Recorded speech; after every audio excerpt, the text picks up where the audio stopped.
Okay, good evening, sir. Sir, direkta po, ano ang involvement natin sa kumakalat ngayon na malaking eksena sa Senado?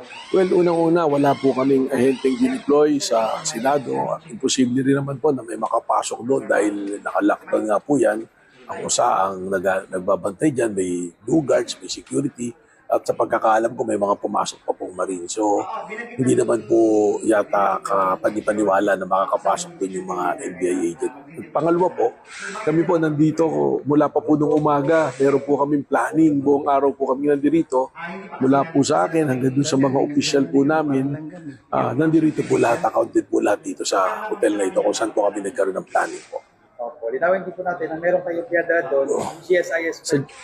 Tama po, sa GSIS, meron pong few agents na pinadala. Upon the request po, maaga pa po yun, ni GM Wick Biloso, may letter nga po yan na pinadala sa amin para magpatulong lamang po na i-secure po yung area dahil sabi niya medyo magulo. He wants to make sure na secure po the premises and the personnel po ng GSIS.